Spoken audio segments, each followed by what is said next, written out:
So why are we here?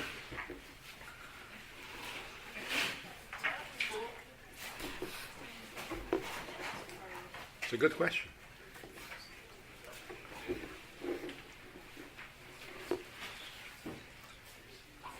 In 1940, the Frierdiker Rebbe came to America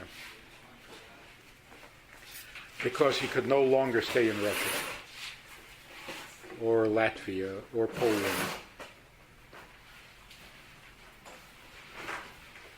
And his purpose for coming here, and the reason that he had to come here, is because it was time to bring Hasidus to the other half of the planet. Yiddishkeit, Torah, Hasidus all existed on the upper half of the planet. Now it was time to bring Hasidus to Chatzi Kader HaTachtin, to the lower half of the world. Somehow, if you look at the planet, if you look at the globe, it's all sideways. Eretz Yisrael is at the top, the north, and we are at the bottom. So it was time to bring Hasidus to the Chatzi Kader HaTachtin, to the lower half of the planet, of the globe. And the question is, what does it mean to bring Hasidus to a place? Obviously, it's not enough to print a Tanya. You go to a place, you print a Tanya, you brought Hasidus to that place. That's certainly not enough. It's not even enough to have a few people who sit and learn Hasidus in that place, although it's a good beginning. It's not even enough to translate Hasidus into the language of that place, like English. To bring Hasidus to a place means that the thinking of a Chassid, Hasidic thinking, becomes the norm in that place.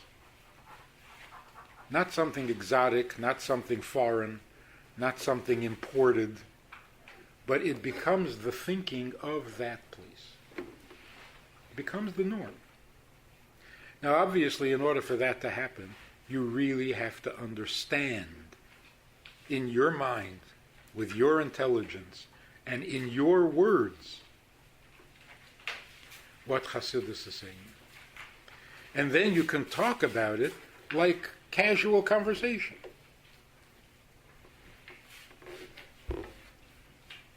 There's still some work to be done in that direction, to bring Hasidus to this part of the globe.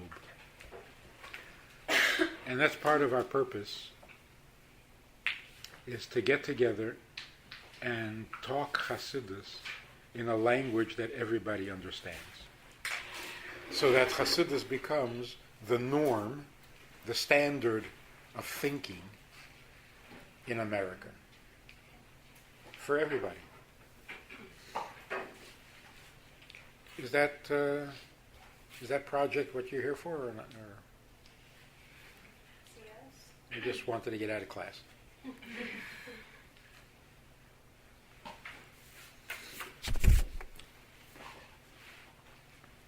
So let's start at the beginning with the Alter Rebbe and Tanya. The whole Tanya is based on a question. And that question is, I'm sure you know.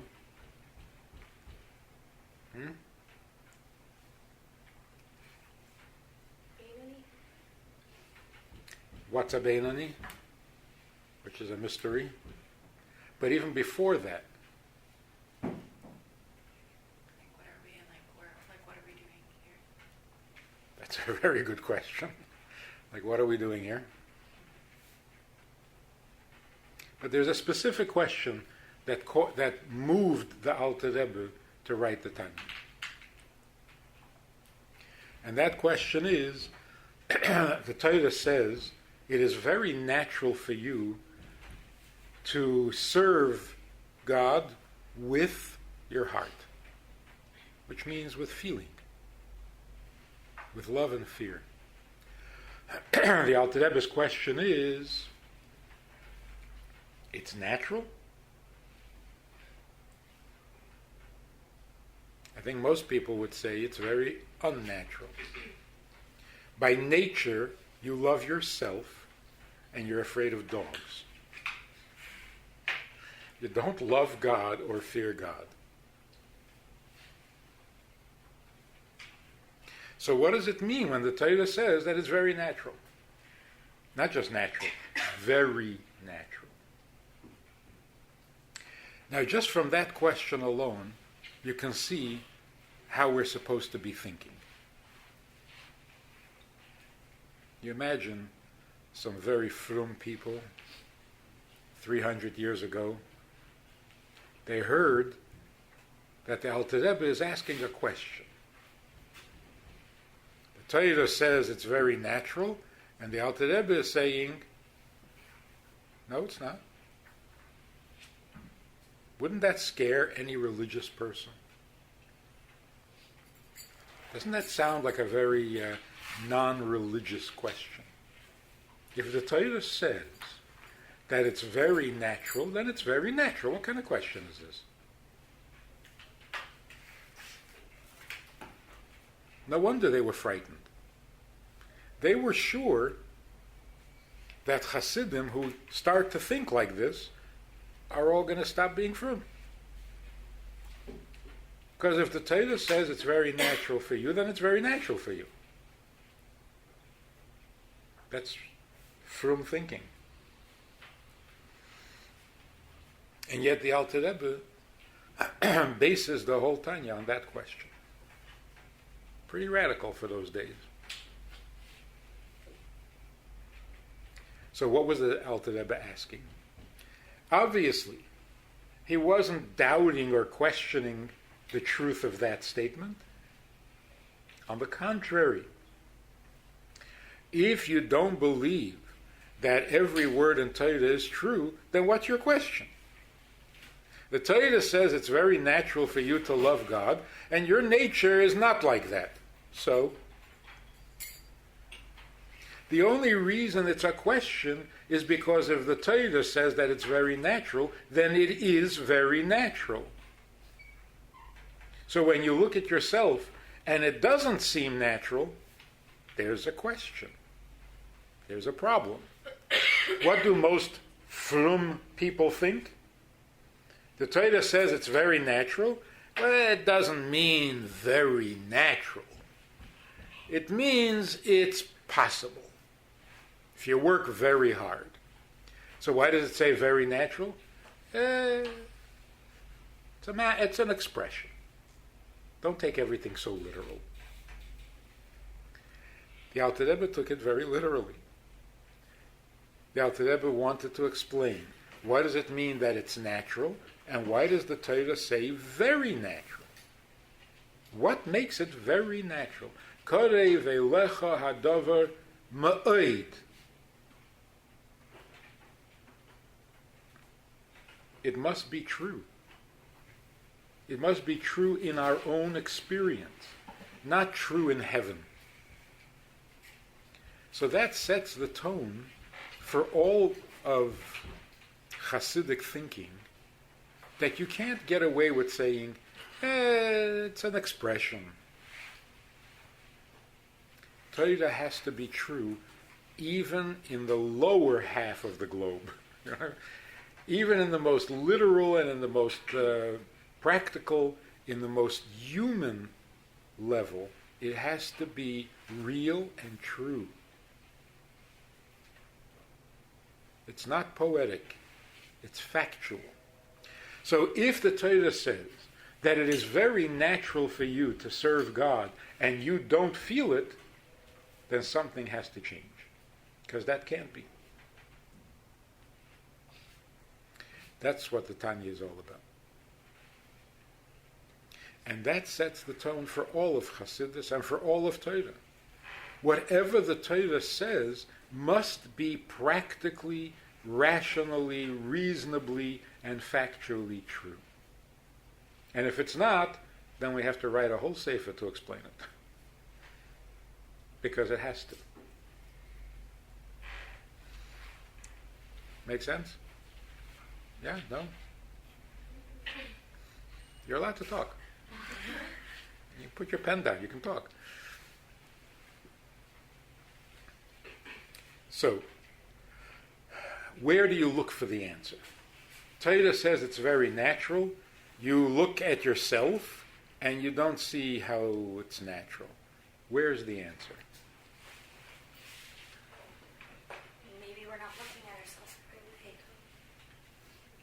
It must be that we are not in tune with what is true. Because the Torah certainly is.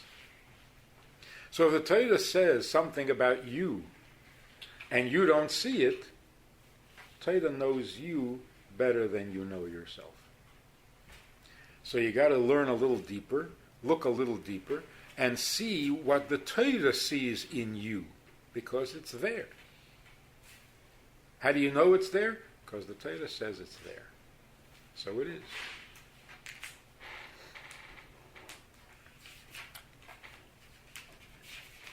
As we will see, all the things in Torah that we once thought were kind of philosophical, it's a religious idea for religious people, but it's not a necessary part of physical life.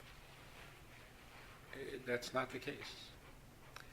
If Torah is the blueprint for creation, then everything in Torah is a necessary part of the physical universe. It has to be. There is no statement, there is no mitzvah, there is no story in Torah that is not necessary for everyday living. What about the Karbanis? What about them? We're not necessary for us. Yeah. How's crossing the arms necessary for us? We will discover how Karbanis are necessary and Kriyas Yamsuf is necessary every day, not just once in our history. Well, one of the good positive developments in the last couple of years is that things that the Torah said that we thought were kind of impractical, old-fashioned. Now, medicine or science or experience is showing that that is the only way to be.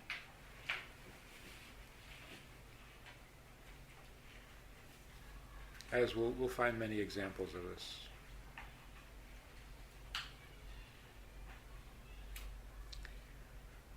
So let's start at the beginning again and look at what Tanya tells us.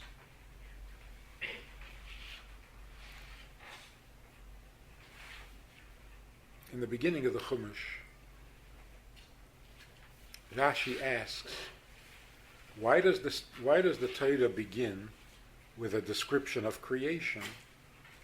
Why doesn't it just start with mitzvahs? Torah is instruction, not history.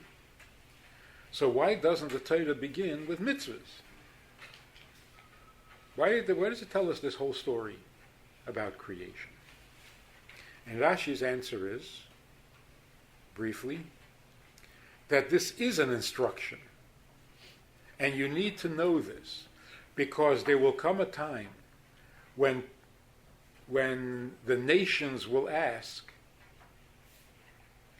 how do you justify stealing our land? So we will have to answer them, and Bereshis gives us the answer. The answer is, you don't steal land. You can't steal land. The Eibishter is the boss, it's his land, and he gives it to whoever he wants. So first he gave it to Canaan, then he took it from them and he gave it to us. That's our answer. In Eretz Yisrael, the political leaders have given the world all sorts of answers. The reason we have Eretz Yisrael is because the United Nations it's because the Holocaust, we have no place to go. It's because they're not working. It's not working. The world is not convinced. The answer is not convincing, and the question continues to be asked. The only practical, effective answer to the world is God did it. Land belongs to Him, and He gives it to whoever He wants, whenever He wants. And He gave us the land. When we use that as an answer, we will be much better off. Because that answer is the most realistic and the most practical and the most convincing. How do you prove it? I'm not sure we even have to. To them? If it's Yes, convincing. to them. That's not convincing for them. It's almost like, as Axel will explain it, they're fighting over Eretz Yisrael, they're demanding Eretz Yisrael because they know that God gave it to us and they don't like it. So if we simply say, sorry, God gave it to us, they have no further questions. So why it was like why the Torah started with that? Like it could have said that, like it still could have started with like mitzvahs, give it its instructions, and then like later on also say, and God gave land. Right, and by the way, no, like, if anybody asks you, right? Yeah. Okay. So it is instructive, but why does it have to be the first instruction? So the Rebbe explains, it has to be the first instruction because you're going to ask yourself the same question. If the Eibishter comes and says, you should count your months according to the moon, so that Nisan is your first month, we would stand there and think like, the moon? With the moon? We should count our months according to the moon? What kind of mystical, spiritual, who needs this? What's the difference? The moon, the sun. We would expect that mitzvahs would have to do with fasting, with angels, with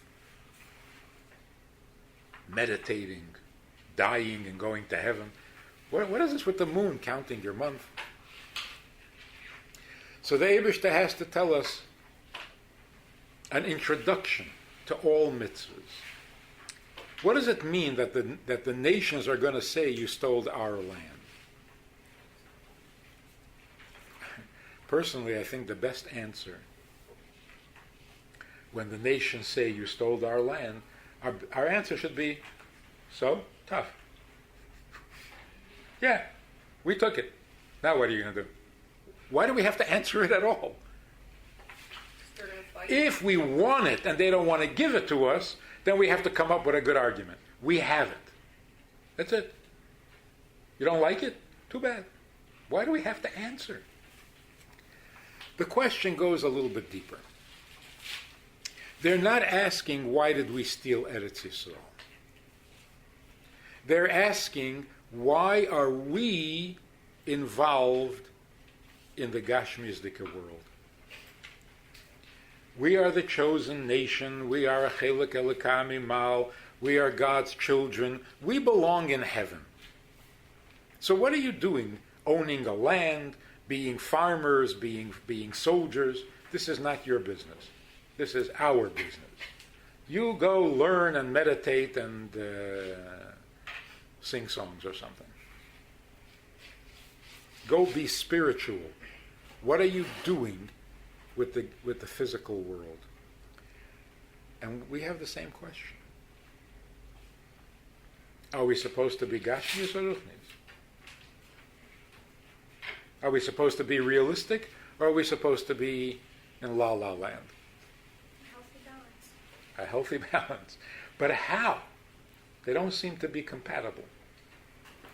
They seem to be opposites. If you're frum and ruchnisdik, then you don't really make it in the Gashmizdika world. And to really make it in the Gashmizdika world, you can't be so frum. For Ruchniizdik. But doesn't Torah teach us how we can, like how we're supposed to do everything Ruchnius with the Gashmis? Does it? Yes, it does. And the introduction to that is, look what happened with Eretz Yisrael. It was Eretz Canaan, which was very unholy, and you came and you made it into Eretz Yisrael, and now everyone agrees that it's the Holy Land. See, it can be done. It's still a land. It's still you have to work the fields, and you have to build buildings and put in sewers. It's a land, and yet it's a holy land. That's why we need that instruction first. Before you do any mitzvah, you have to know that the Gashmi can become holy. But let's take that a step deeper. Why are people complaining that we took their land? You'd think they'd be embarrassed. It's like little kids. They started a war, we beat them up, and now they're complaining. You took it. Yeah, we took it because we beat you up. So they should be embarrassed. They should never mention it again. It's like the United States dropped a bomb on Japan. Did you ever hear them complaining? They're too embarrassed. They don't want anybody to remember what happened over there. Which makes sense. And yet, when it comes to Eretz Yisrael, the whole world is complaining. You took the land. Yeah, we took the land. We won the war, so we took the land. And the people who lost the war keep complaining about it. Why aren't they ashamed?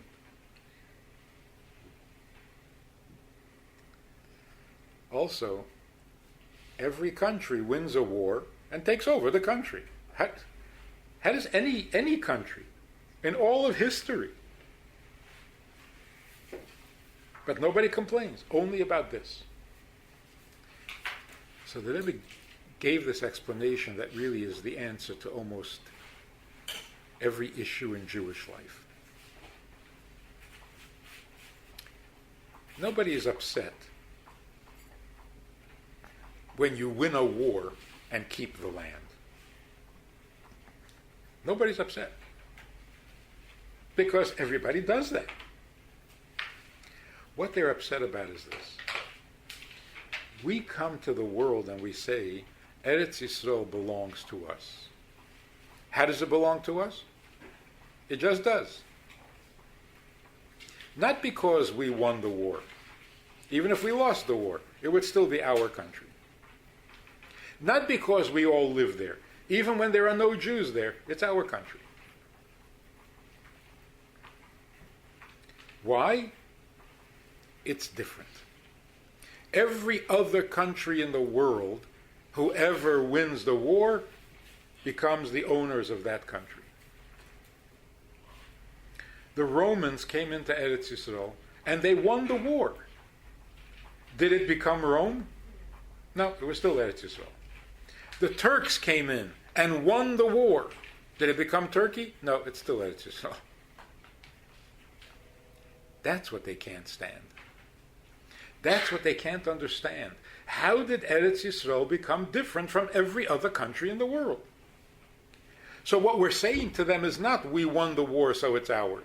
We're saying, if you win the war, it'll still be ours. Because Eretz Yisrael is ours, period. They say, wait a minute, that's not right. You're stealing the land. Not by winning a war. You're stealing the land by not letting us win the war. Even if we win the war, it's not our country. What kind of business is this? If you want to understand it properly, the same thing is true with a Jew. If we come to the world and we say, look, you have your religion, we have ours. You're a Buddhist, I'm a Jew. You're a Muslim, I'm a Jew. Except that we say one more thing. If I became a Buddhist, I would still be a Jew. If I became a Muslim, I would still be Jewish. So wait, that's not normal. When a Muslim becomes a Buddhist, he's a Buddhist. He's not a Muslim anymore. So why, when a Jew becomes a Buddhist, he's still a Jew? Same thing with Eretz Yisrael. No matter who conquers Eretz Yisrael, it's still Jewish. This is an exception to the rule, and the world doesn't understand that. The big problem, of course, is we don't understand it either. And we can't explain it. So that's why there are all these groups and philosophies among Jews. Why can't we be normal, like everybody else? When we go and fight a war and win Eretz Yisrael, it'll be like everybody else. It'll be normal. The rest of the world says, no, but it's not normal, because even if you didn't win, you would say it's yours. Why can't we be normal? We have a religion called Judaism. They have a religion called Christianity. We're normal. So if we stop being religious, then we're not religious. Just like them. No. Even when you stop being religious, you're still religious. Even when you say you're not Jewish, you're still Jewish. Even if you don't do anything Jewish, you're still Jewish. Why? How did that happen to us? Why are we so different? So now, if anybody ever asks you, what makes Jews different? How is it, this is an amazing thing, you talk to non-Jews, we call them non-Jews, which kind of makes sense. I'm Jewish, you're not. But when a non-Jew says, oh, I'm a non-Jew, is that all you are? You're just not Jewish? How did the whole world get divided into Jew and non-Jew?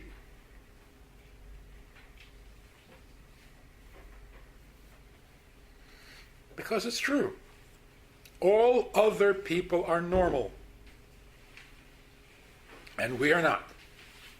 That's it. That's the story of history. Throughout history, there are many, many normal people and one Michigan people.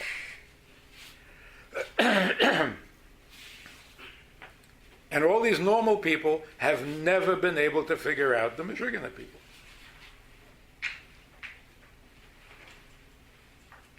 And we can't figure it out either. So one of the things that the Alter Rebbe explains, which answers the question of Rashi in the beginning of Chumash, how is it that you are so different? What's the difference? That no matter what you think, and no matter what you do, and no matter what you feel, you are Jewish. What does that mean? And that will, of course, explain how it is very natural for you to love Hashem. Because you don't realize who you are. You don't know how strange you are. You're a lot stranger than you think. You are more different from other people than you think. We'd have to know, what is that difference? Once we know that, we are much stronger, much healthier, much more clear about what we should be doing and how we should be living and why we do what we do.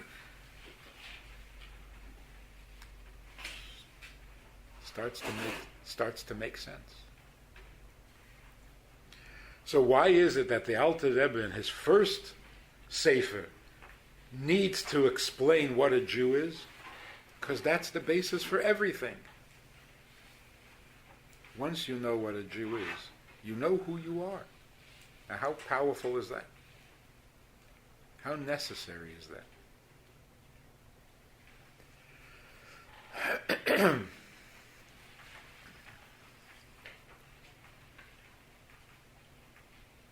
So what is it that makes a Jew Jewish to the point where there's nothing they can do about it?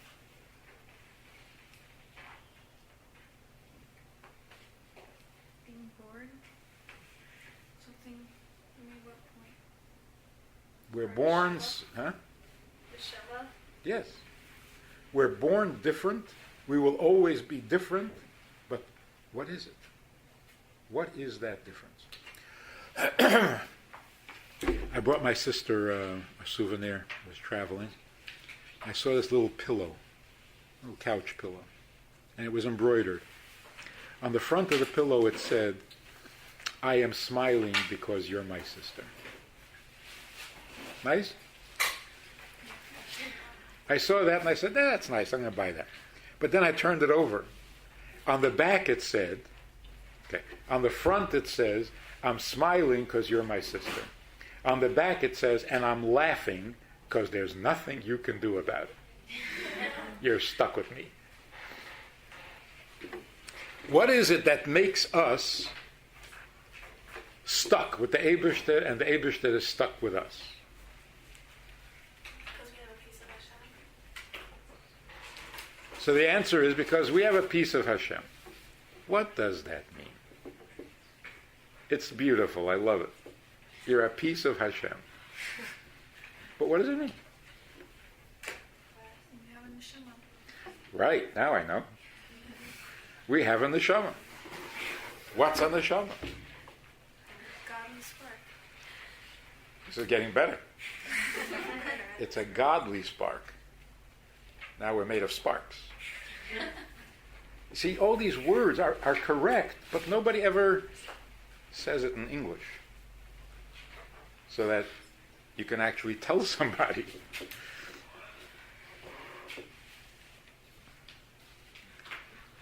This is what we're going to learn in the next 2 days. Next 2 classes, whatever.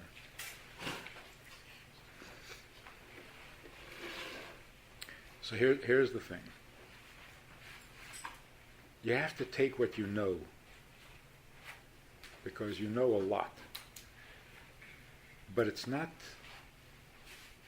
clear enough to be practical and useful. Like speaking to shluchim. You go out on shluchos after I don't know how many years of sitting in yeshiva. And what did you learn in yeshiva? You learned the Alter Rebbe is my morim, the Rebbe Marash is my morim, the Rebbe Rashab is my morim, the Rebbe is my morim. How many Maimorim? How many pages? How many hours? And then you go on shlichus, and is any of that useful?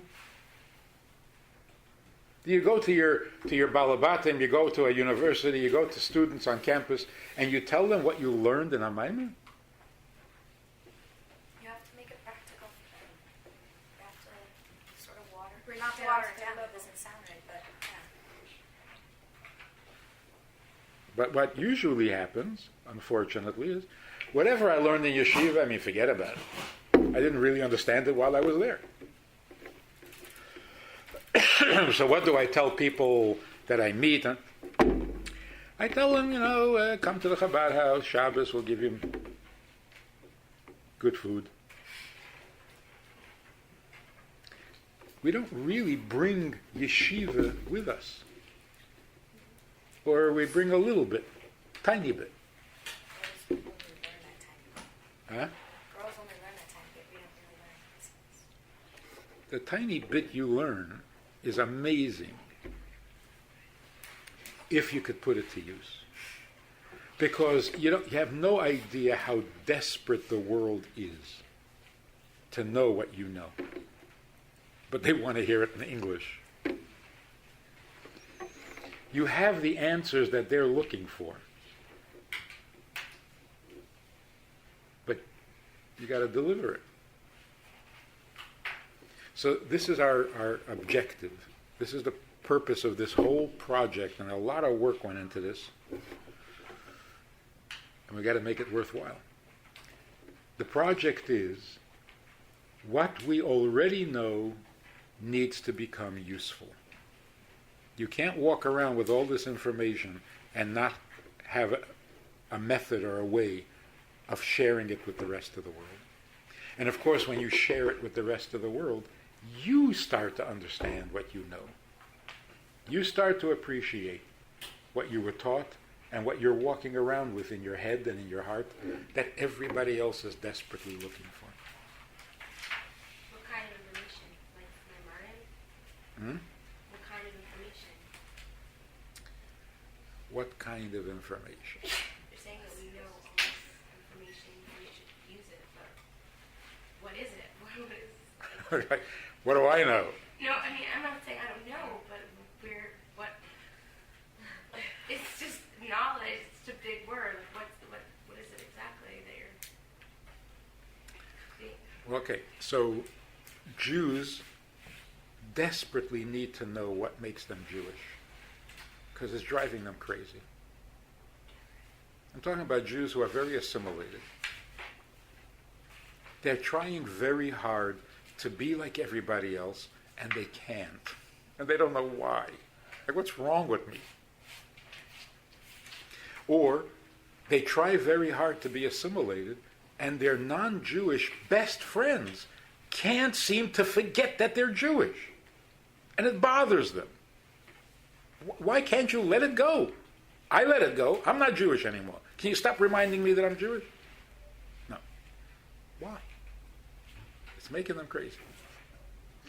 Their kids come home and say, I didn't know we were Jewish. Oh, God, now I have to start that all over again. And they don't know what to tell their children. Yeah, don't worry about it. We're not. We used to be. Grandpa was Jewish. We're not Jewish. No, kids in school called me Jewish. You can't get away from it. They need to know what is a Jew. And you have a lot of information about that without realizing it. Also, all thinking people need to know that God created the world and why. Because without that piece of information, we don't understand the world. Don't know where it came from, don't know why it's here, don't understand anything. Well, we don't really know that. Yeah, you do. Why do you think No, we You don't. know a lot. No, we don't, because like the reason that like we have is that He created the world so that we can like elevate Him so that you can live in it. But like, why didn't you just live up there? Like it's the same question; it just goes around. Like you answer it with the question, even. But that's answered because Hashem first lived in this world and then He had to go up there. You see how much you know? You can even get into an argument about this. We can actually have 3 opinions. I tell you a story. This young woman living in northern Minnesota lost her husband at a very young age. They had just had twin girls. Kids were not a year old yet. And the father passed away suddenly. And the woman went into shock and was in treatment and therapy for years. Now, the twins were about 4 or 5 years old, and they started asking questions. Where's Daddy? She didn't know what to say. She grew up in northern Minnesota, tiny little Jewish community, and she didn't know. So one day she was doing laundry at a laundromat, and the woman next to her, her friend, was Catholic. And she said to her friend, my kids are asking questions about their father. I don't know what to tell them.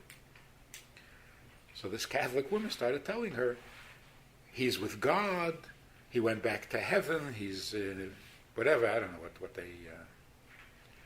and it sounded very good. So she was going to go home and tell her children, Daddy is with God and he's in heaven. And then she thought, wait a minute, that's Christianity. That's what Catholics believe. And the Jew in her didn't feel comfortable with this. So she called a conservative rabbi in Minneapolis. She made an appointment, and she came down to see him. About a 3-hour drive. She came in and she asked him, do we believe in heaven? And the rabbi said, I don't. My wife does. So you can believe it or not believe it, whatever you want. She was so insulted. She was too polite to say anything, but she said thank you very much, and she left. She was so insulted that he gave her his own opinion. She told me afterwards, she said, I didn't go there to ask him his personal opinion or his wife's opinion. I wanted to know what Judaism says. He tells me he does, he doesn't, his wife does. So she went back to her Catholic friend and she said, tell me more. My religion doesn't know. Luckily, there was an Israeli couple living there for business purposes, and she told the Israeli couple, who also were not anything but frum, but the Israeli couple knew enough to say, what do you mean Judaism doesn't know? Of course, go to Chabad. So she came down to the Chabad house and we talked about it. A few months later, I met the rabbi that she had gone to. He was a European from the old, he once went to Cheder, he learned a little bit, he knows a little bit. So we were sitting by a meeting, and I said, oh, by the way, regards from this woman.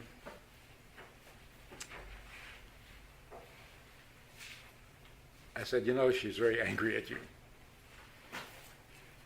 He says, why? So I told him. He says, people just want simplistic answers. I said, she came to ask you what happens after a person dies. Why didn't you just tell her? What happened? So he says, there's no simple answer. I said, what do you mean no simple answer? He says, in the Gemara, there are 5 opinions about what happens in heaven to the neshama. I said, oh, so you know 5 things about heaven. You didn't even tell her one? No, it's too simplistic. We know so much that we can even have 5 opinions. And this guy can't come up with an answer. What he should have said was, do we believe in heaven? I'll give you 5 opinions about what happens in heaven. Any one of them would have been enough for her. So we know a lot, but we don't see the connection to practical living. So we dismiss it as, well, that's in the Gemara. But in real life, we don't know. That's a big failure. Terrible failure. We were given great wisdom, and we're wasting it. Defeats the purpose of learning. It does. And also, if we're supposed to be the messengers to the world, what exactly is the message? Leave me alone? The Jewish message to the world is, will you just leave us alone? That's not our message. So when we're finished with our little project, you should have the answer to that.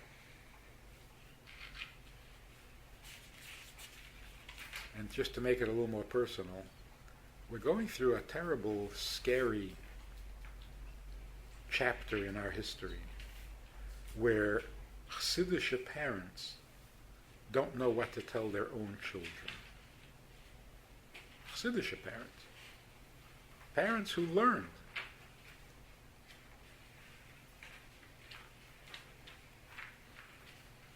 Their children ask, they don't know what to tell their own children. So it ends up sounding like, you'll get older, you'll understand. Go ask your teacher. Just do what you have to do. That's very disappointing.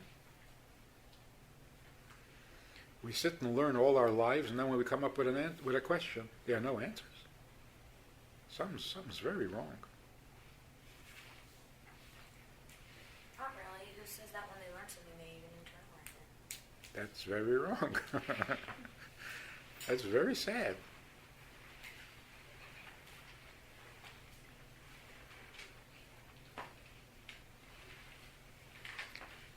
I don't know if I mentioned this, but when the Rebbe started this custom of whistling by a Farbrengen, you know what I'm talking about? Whistling was not traditionally a part of Yiddishkeit. The Rebbe started this thing, whistling when you're singing. The Rebbe heard that one of the big chassidim was asked, "What? Whistling? Where is this coming from? Jews never did that." And when he was asked that question, the chassid said, "By us, unlike by other chassidim, we don't question the Rebbe. If the Rebbe says, then that's the way it is." Which is a pretty nice answer. But when the Rebbe heard that that was his answer, by the next Farbrengen, the Rebbe was so angry. And he basically said, "I sit and talk to you for hours, and I explain everything, and I show you what I mean and what I do, and somebody asks you about the whistling, the best you can say is, the Rebbe does whatever he wants. We don't ask questions." That's your answer? That's very sad.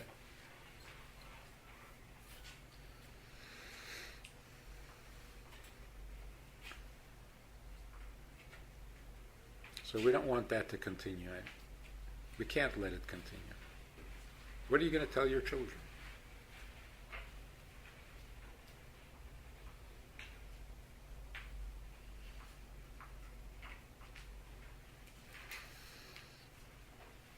So the Rebbe was once visiting Machon Chana before the Seder. On his way home, he stopped in on Machon Chana. They were ready to make a Seder. Rabbi Feller was there with his son, and he was going to lead the Seder. So the Rebbe asked the boy, who was 11 years old at the time, "Do you know the 4 questions?" And the boy said, "Yes." So then he pointed to his father, to Rabbi Feller, and he said, "And does he know the answer?" And everybody around laughed. Like, funny joke. The next day, after davening, the Rebbe called Rabbi Feller in and said, "I wasn't joking." "I wasn't joking. Do you know the answer?" And he was like, "Yeah, I just read it out of the Haggadah. Everybody knows the answer."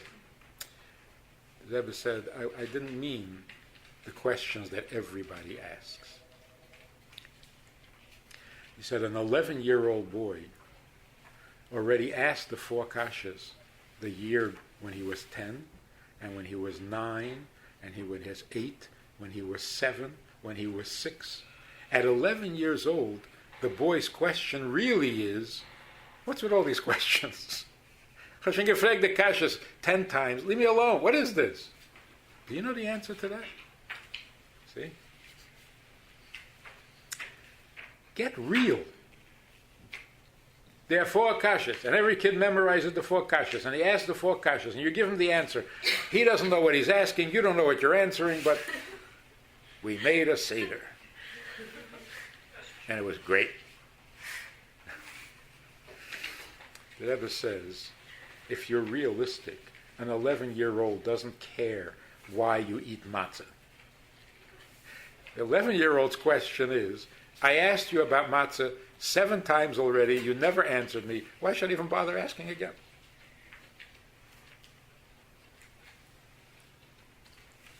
So the Rebbe's statement to Rabbi Feller was, do you know the answer?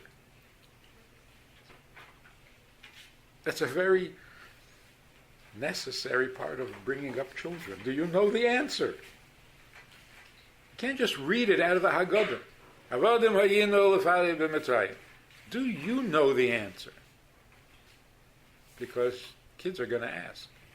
Got to know the answer. So all of the things that you heard, you learned, you memorized, you answered on the test, is that useful information? Because it's supposed to be. And the answer is no. So we want to change that. Not going to learn much that you don't already know. But what you do know, we got to get to understand properly, to realize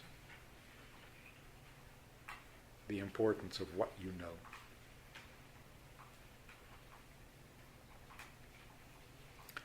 So let me just give you one little example.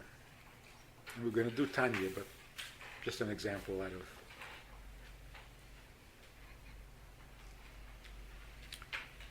Why do we celebrate Purim?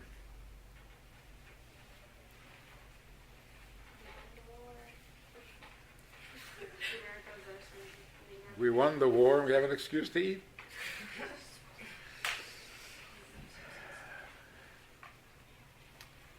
Why do we celebrate Hanukkah? Same thing, different enemy. Why do we celebrate Pesach? Same thing, different enemy. If we're going to celebrate every time we won against an enemy, there wouldn't be any weekdays left. But we only celebrate those three. Pesach, Purim, and Hanukkah, those are the three times that we survived bad news. And that's all. Don't we survive bad news? Only 3 times? Not surviving bad news. No, but those are the only 3 Yomim Tovim that celebrate a survival. Shavuos is not about survival. Yom Kippur is not about survival. Pesach, Purim, and Hanukkah are about survival. In Pesach, we survived slavery. Purim, we survived extinction, extermination. And Hanukkah, we survived... Assimilation. Why is it only holidays? Like, why don't we have a holiday after the Holocaust? Or I'll tell you in a second. These 3 things basically cover all threats.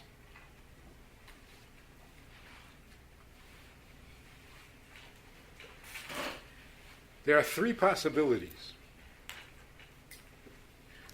3 things that can happen to a nation that are weak, vulnerable. You can become enslaved by a stronger power. You'll be killed by a stronger power. Or, what was the word? Assimilated? What was Hanukkah? Assimilated. Let me tell you something really, really powerful.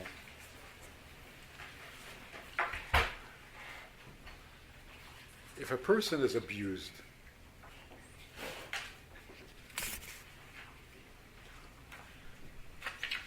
what do people do? A child is abused or molested. What do people do? Cover it up. First they cover it up. Then when they can't, they go for therapy, right? What does therapy say? What could therapy say? Huh? Don't tell anybody. Just talk to Don't tell them. Yeah, talk about it. Okay, the hour's up. Come back and talk about it some more next week. What are they going to say? What can therapy say? They obviously do help, so they obviously say something. Yeah, talking helps. Give them pills. Eventually, if everything else fails, you go on medication. What can a therapist say when you come in and complain that you have been ruined? How can you She fix could it? prove you wrong. Huh? They can prove you wrong.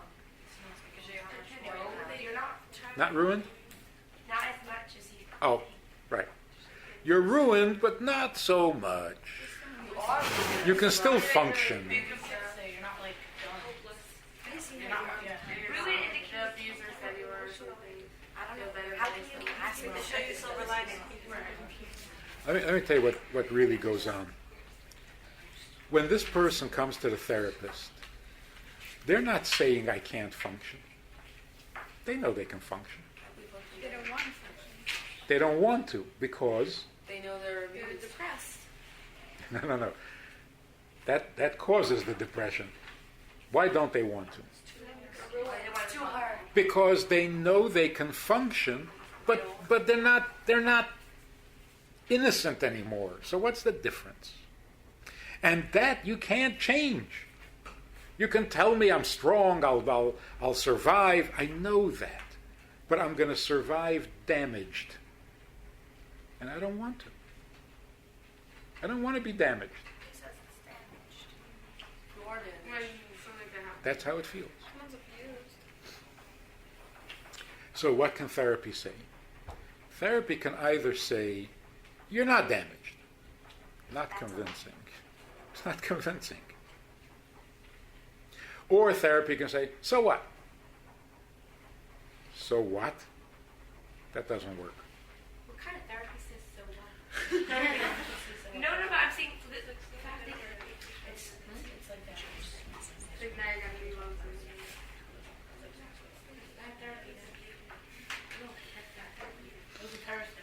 term. So let's see, what does the Torah say about it? Because throughout our history, I don't know if there's been a nation in the world that has been so abused. How do we survive? What is the difference between Hanukkah and the other two, Pesach and Purim?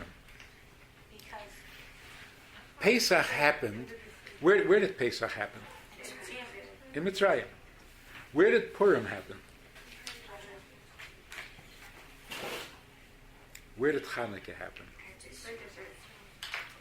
So, when you're living in somebody else's country, what is the danger?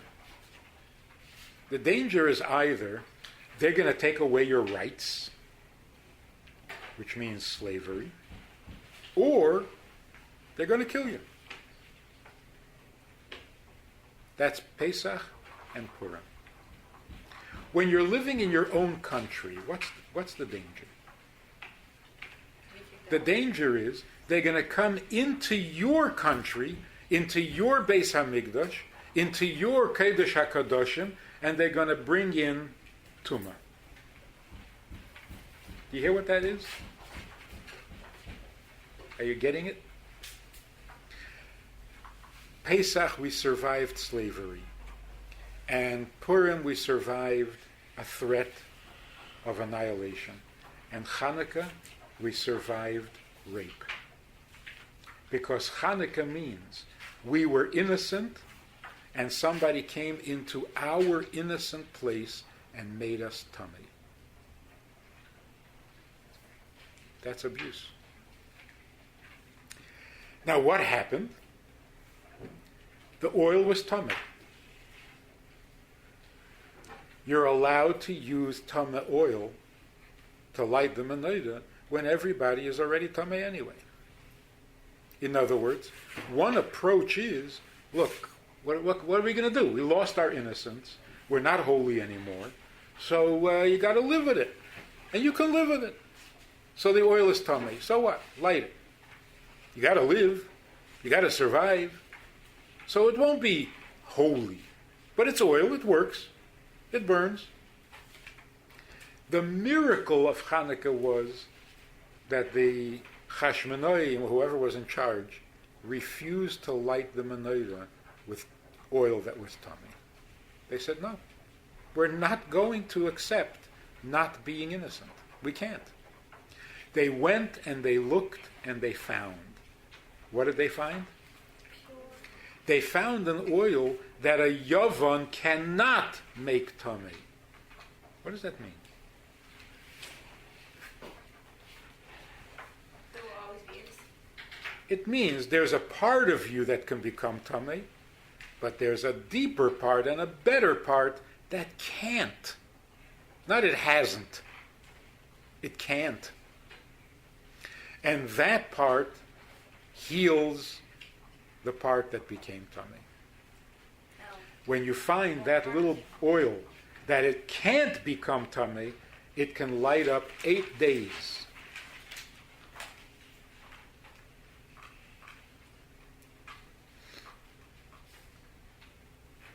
That's why all the sichos about the miracle of Hanukkah, if you'll go back and look at it, Chassidus says the miracle isn't that it burned for 8 days. We've had bigger miracles than that, and we don't celebrate it every year. The miracle is that there is always oil that a Yovan cannot be Metame. That's a miracle. And when you find the oil that cannot become Tameh, of course it will burn for 8 days. It will burn forever. It can't become Tameh.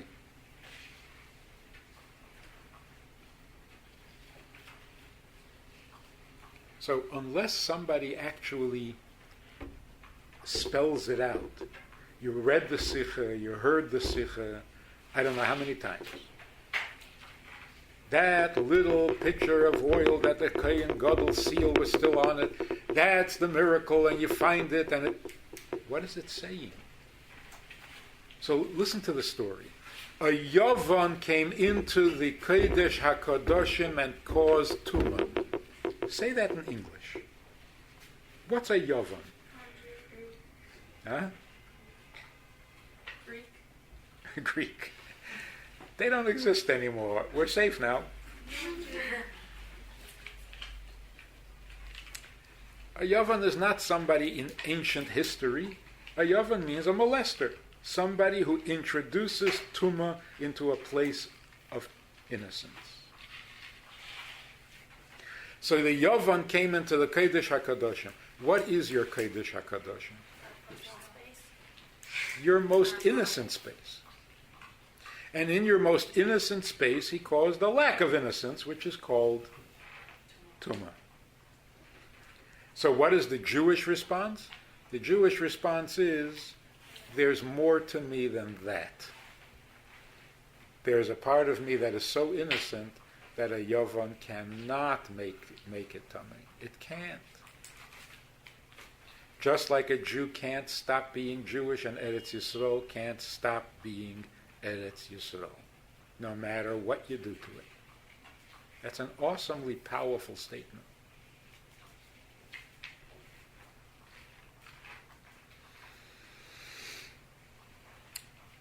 So I'm just using that as an example of how practical and necessary what we're learning is.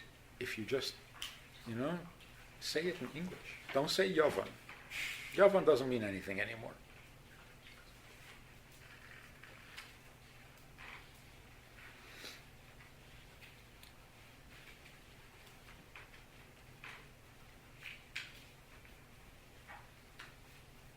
So we say in the Haggadah,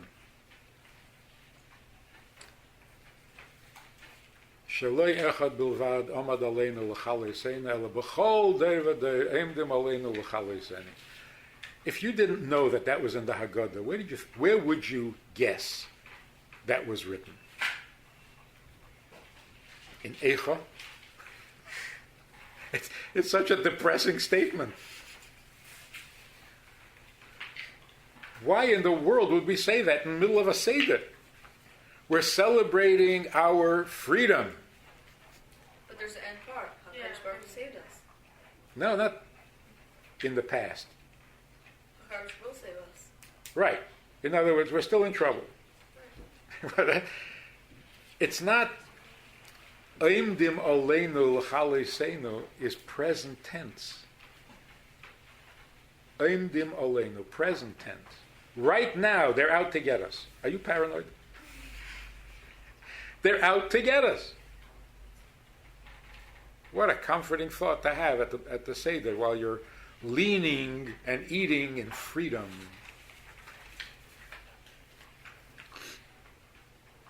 V'hi she'omda lanu laviseinu v'lanu. What does that mean? There is something that keeps us from cracking up, even though we know that oimdim aleinu l'chalis. Why don't we crack up from that?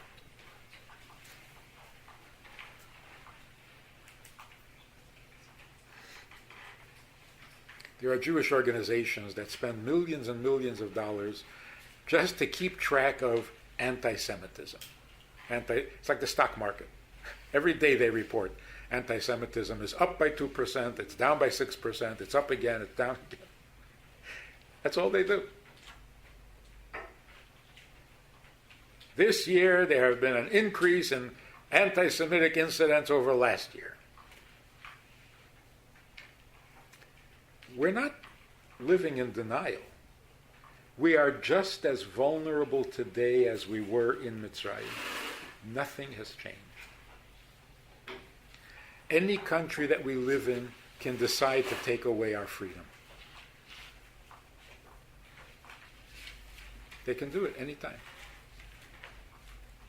Just like Bali did. Just like Russia did. Any country can do that. They can start by saying, you can't shecht animals. They can start by saying, you can't have a bris anymore. They can start by saying, you can't take off on Shabbos. They can do it any time they want. We know that. Purim? What, nobody wants to kill us? In the same place that Purim happened, there's a guy who says, I want to kill you. Just like Haman. We know that. And can we be abused? Can we be molested?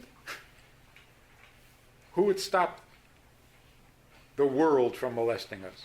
The rest of the world? Now here's what happened in the Holocaust. The Holocaust was Pesach, Purim, and Hanukkah rolled into one. In all the concentration camps in Poland, they were exterminating Jews. In all the concentration camps in Romania and Hungary, they had slave labor. They were making weapons for... And in every Jewish community, the shtetl, the ghetto, was raped. They came into the shuls, they took everything, they stole everything, they destroyed everything. So the Holocaust was really all three at the same time. How did we survive? The answer is, Vehi she'om dalana. Because we have Pesach, we were already slaves, we know what it is, we can survive that. We had Hanukkah, we can survive that. We had Purim, we can survive that. First people need to die? Huh?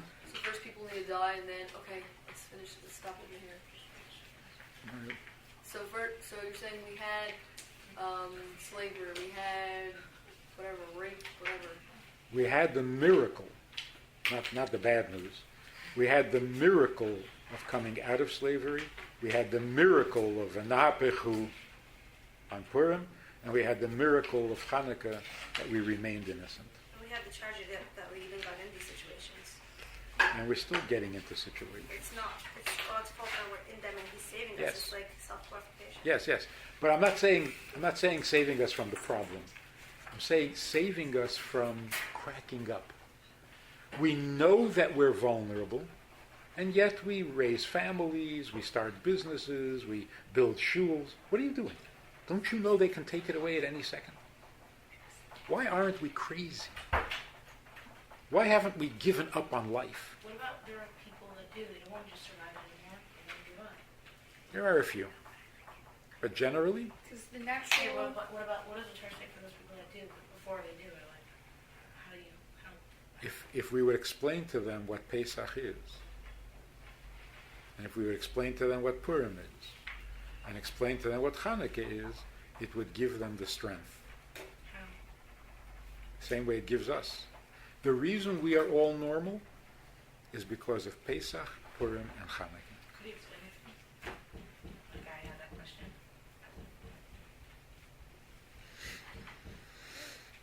it's like an immunity, like what are they called? The shots, the vaccinations. The miracle of Pesach made us immune to the threat of slavery. The miracle of Purim made us immune to the threat. Not that they can't kill us. They can't scare us with that anymore. And Hanukkah made us immune to the threat of invasion or abuse. We are scared. We're realistically scared. We're not cracked up. Don't crack up. Can you explain to someone? So you're saying that we're not afraid to build and go on with our lives because we already went through this and we know that we can survive? So you're saying that whatever bad things And ever the happen to us is just going to be like a mix or like, I don't know. I mean, if you imagine, try to think like a non-Jew. The non-Jew looks at the Jew, and he can't understand us. He can't understand us. They're thinking, they're thinking, don't the Jews know that we can do whatever we want to them? How come they're happy?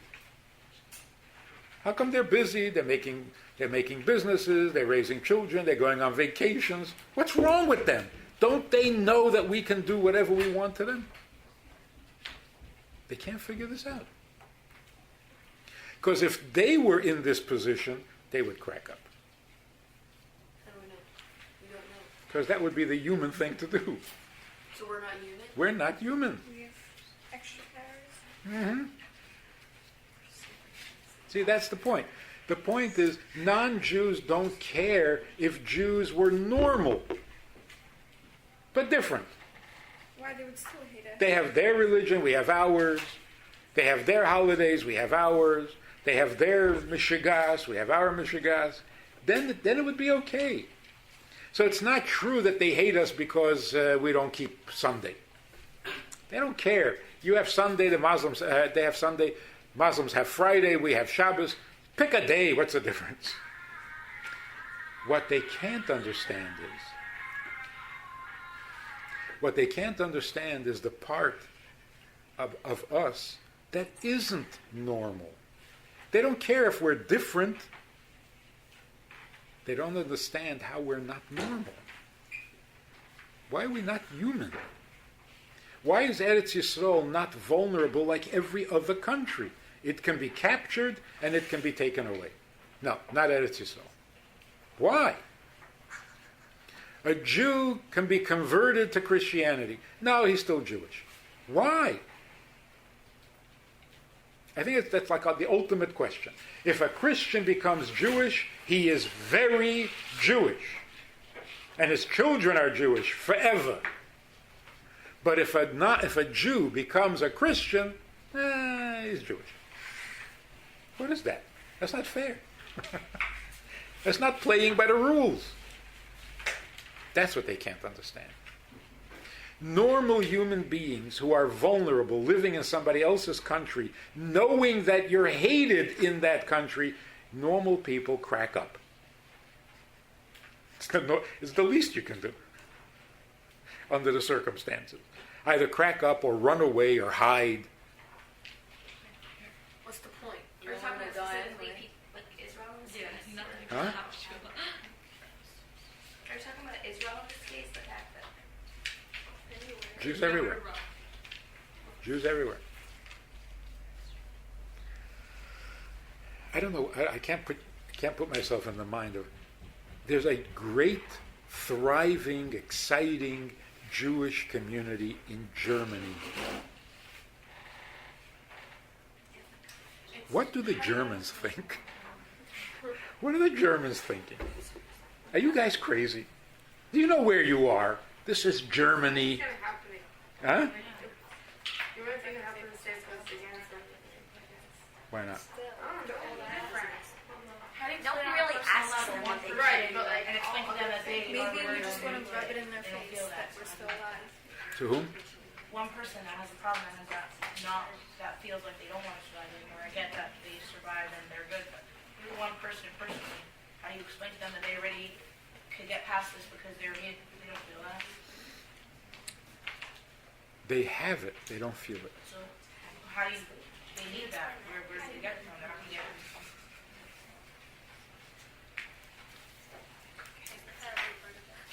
No, so you see how practical and necessary this information is. It's not heavenly. I don't have an answer though. I know. I have a different one.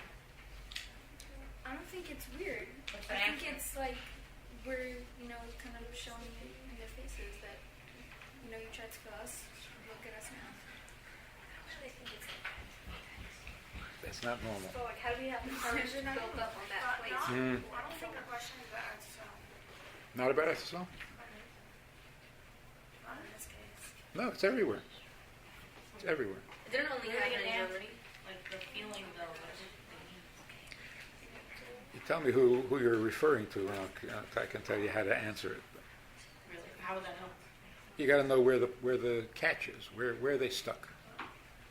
Different places. That's right. Could be different. Exactly. So that's what you need to know.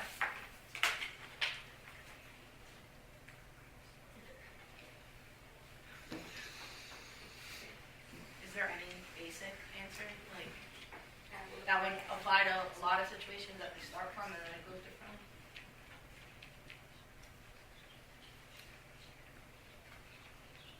Elie Wiesel had no intentions of getting married or having children after the Holocaust because he didn't see a point. And he told the Rebbe, and somehow the Rebbe convinced him to get married and to have children, for which he is grateful to the Rebbe. One of the things that kept him from going forward was that he lost his faith. How can you believe in God after a Holocaust? And the Rebbe's response to that was, how can you not believe in God after a Holocaust? How do you survive?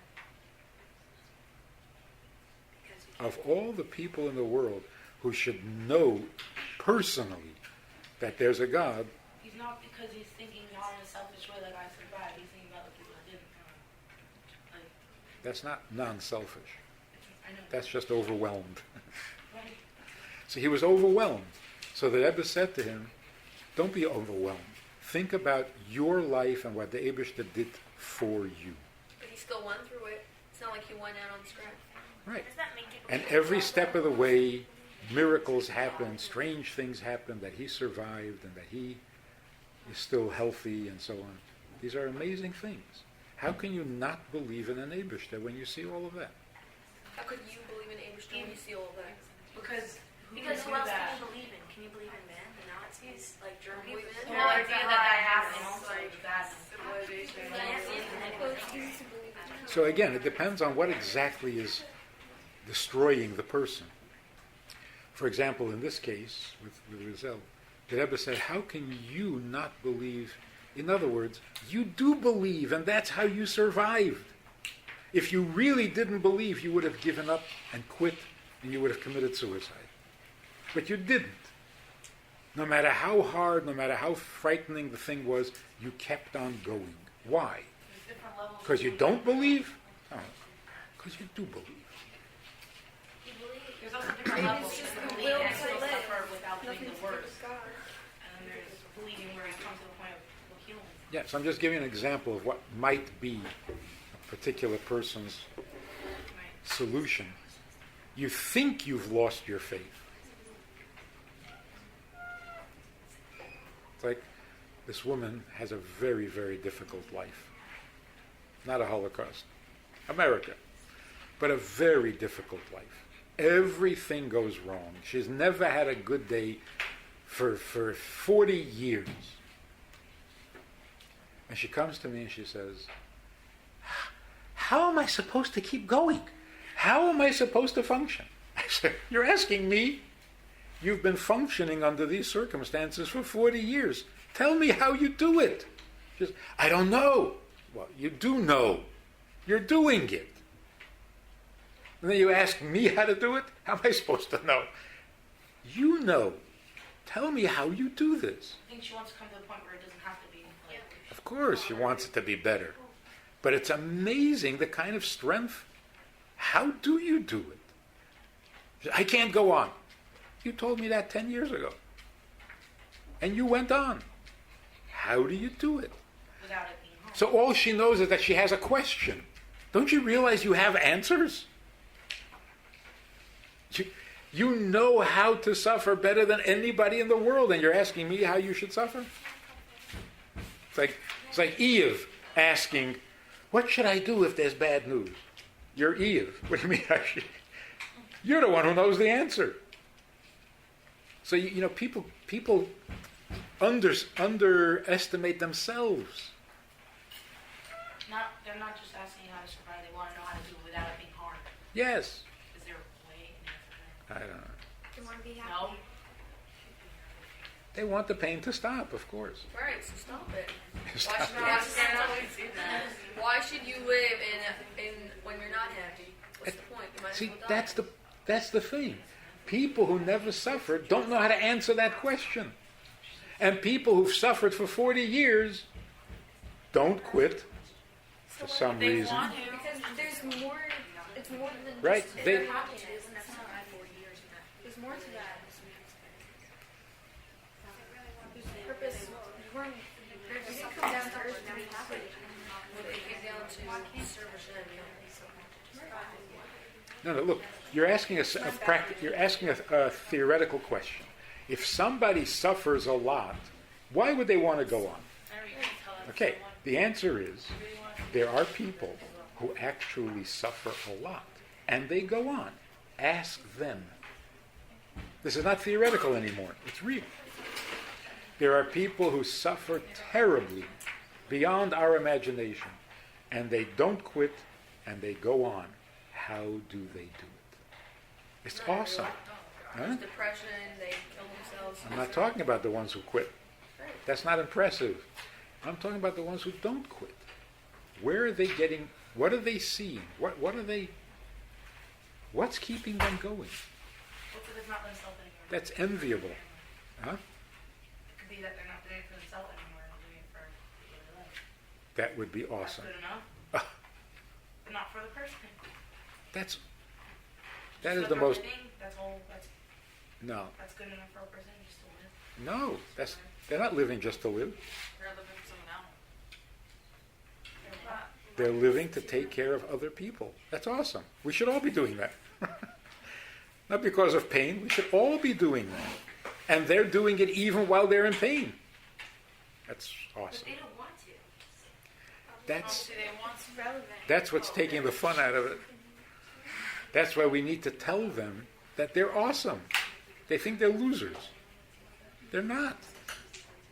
They're awesome people. So people who suffer are stronger than people who have everything. No, people who suffer and live a better life than I'm living, they got a secret that I'd like to know. So what makes them live a better life than you live? That's what I want to know. In other words, they see a value in life. They wake up excited in the morning, Even though they don't. even though they're in pain.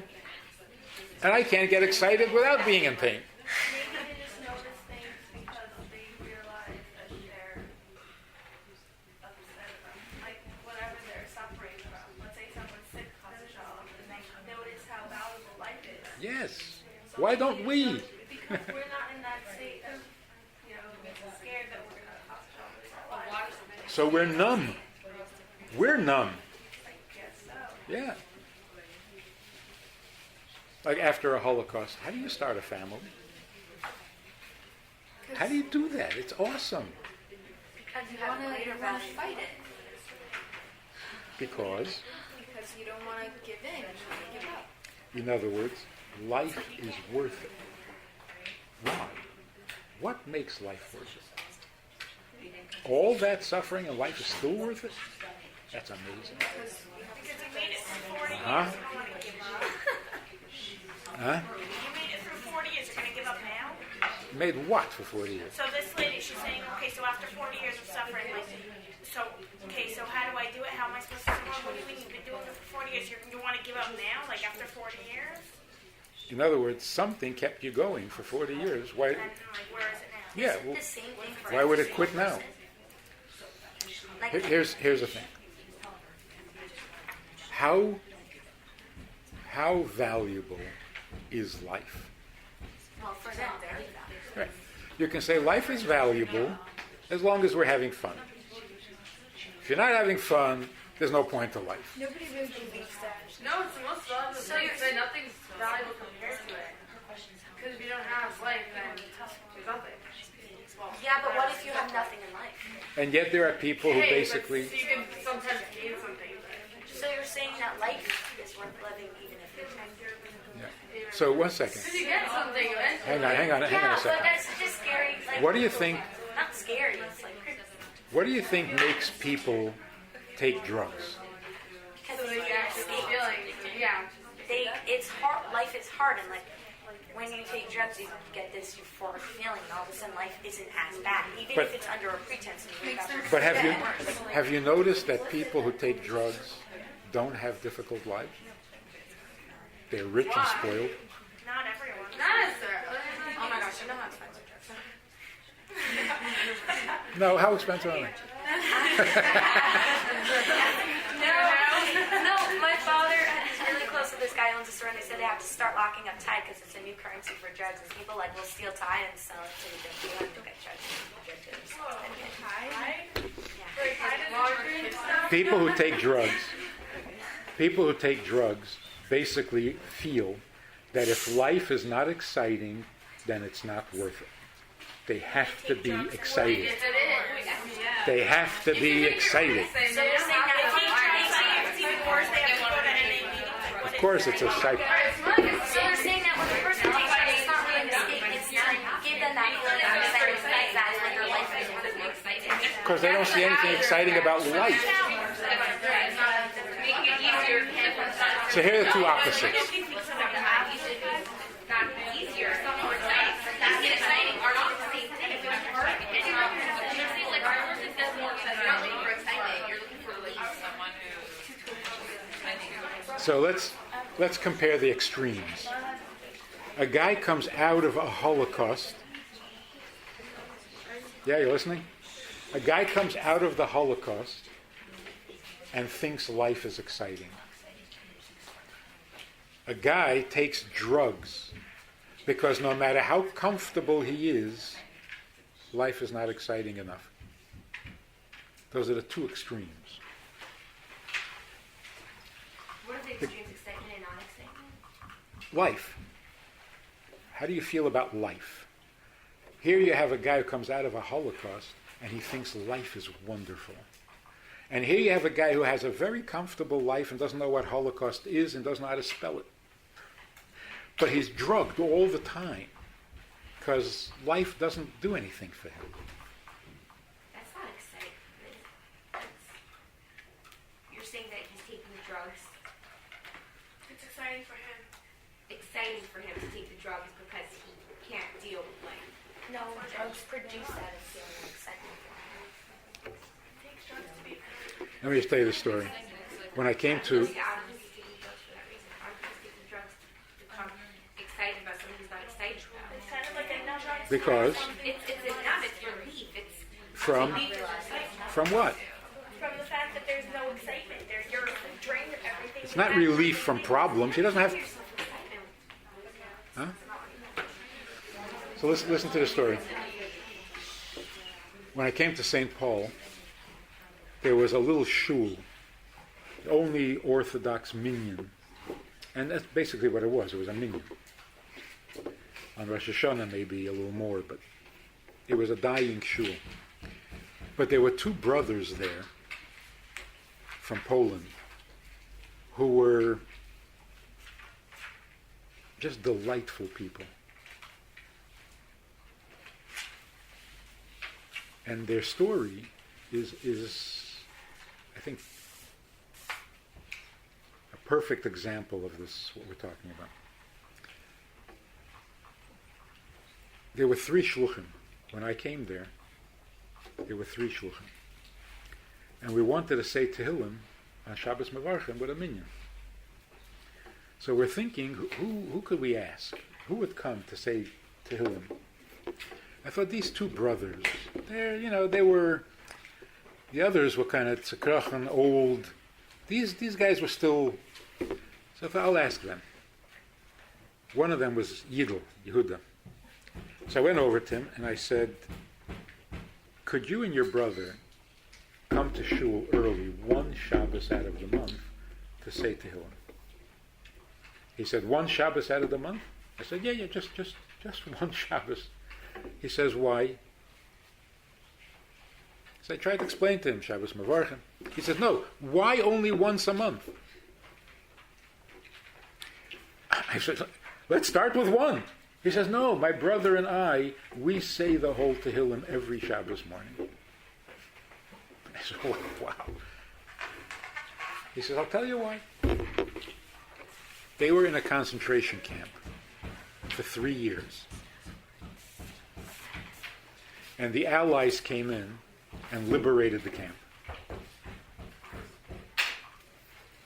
They opened up the gates of the concentration camp, the soldiers, and they said to the people there, it's over, you're safe now, you can go home. He and his brother walked outside, stepped out of the camp, and realized that they have no place to go. They can't go home. There's no home. Their shtetl is gone. Their family is gone. Everything's gone. They have no place to go. They wanted to go back into the concentration camp. Because there was nothing. It was scarier to be out than in.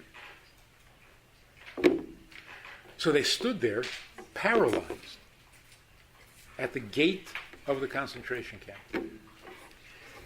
And as they were standing there, this Polish woman came walking towards them with a huge basket of bread and gave them a loaf of bread. Of course, they were starving also among. So he says, my brother and I, we looked at each other and we said, for this kindness that the Eibishter just showed us, let's promise that we'll say the whole Tehillim every Shabbos. I couldn't believe what I was hearing.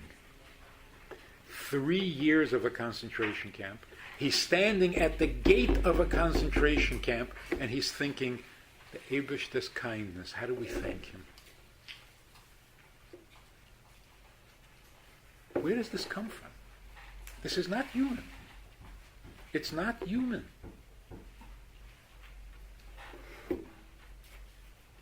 They noticed the Eibishter's kindness. Excuse me, did you notice the last 3 years? That's an amazing thing.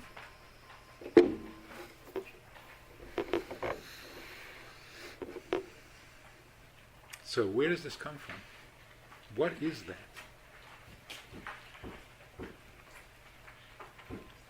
And what's going on with our generation that no matter how comfortable your life is, and no matter how painless your life is, and no matter how rich your life is, not exciting. Need drugs.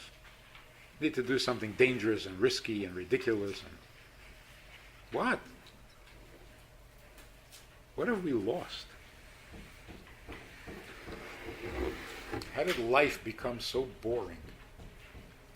The answer has to be, we have forgotten the purpose.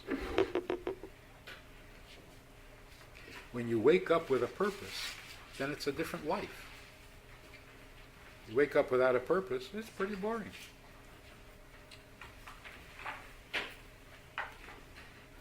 Even when you're comfortable. So again, what is it that we're going to accomplish here? Number one, whatever chassidus you know has to start to be practical and useful. Number two, you got to know what a Jew is. If you don't know what you are, you don't know what your strengths are, you don't know what you have. And number three,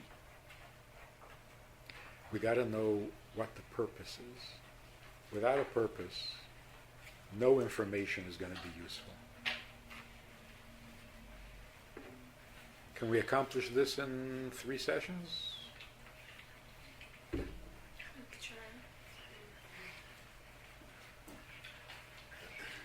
We should, because we're not starting from zero. We just need to bring the pieces together. But the pieces are all there. And then you can go out and change the world, which is what you're supposed to do. Should we have time for some of these questions? To see what they're like?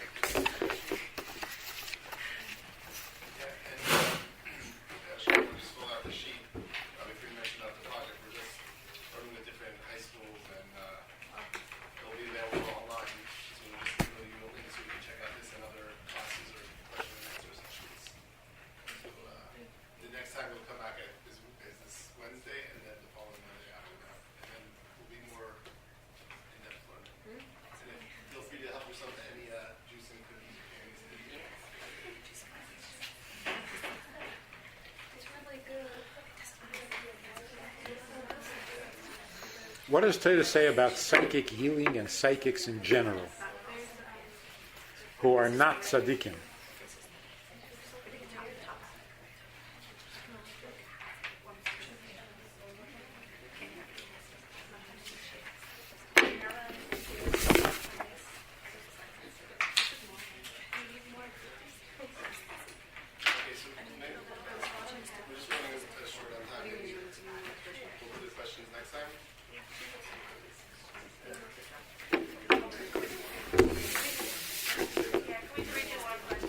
One question? Like what? Anyone? One question, any question. Why did it ever start whistling?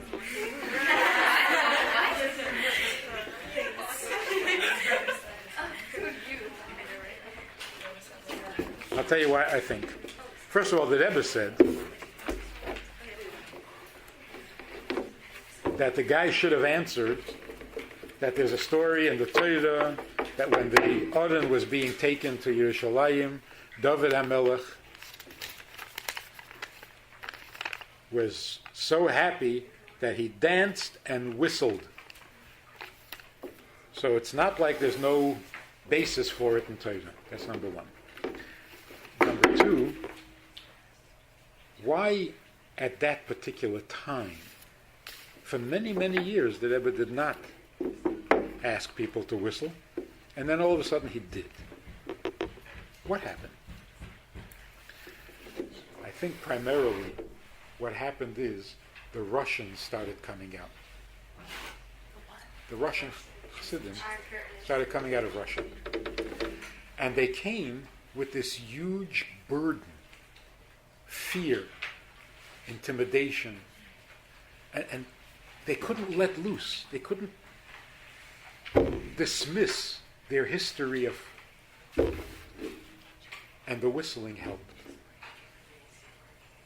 So I think that at one point the Rebbe actually said that he tried the whistling and he was watching to see the effect, and it worked. What worked? It allowed them to laugh off all of their baggage and all their fears and yeah, because I remember when the Russian Chassidim, you could tell right away who they were in 770 because they always stood with their back against the wall. They couldn't stand having anybody behind them. Why? They were scared. Spies. I mean, their life was so intimidating in Russia. People come to us, came to us like a long time or whatever, and they wouldn't like tell us what they did for a living or anything. They were so scared. They wouldn't tell us like they only. Yeah. They're just terrified. And when I came to 770, there were still people here in Crown Heights who, if a stranger showed up and they didn't know who that was, they ran to Canada. They left the country. They thought it was a spy coming to arrest them. 770. They were so terrified. And those are the ones who came out in the 40s. There were those who stayed for another 70 years. So when they started coming out, the Rebbe said to whistle at the Farbrengen. And whistling is like a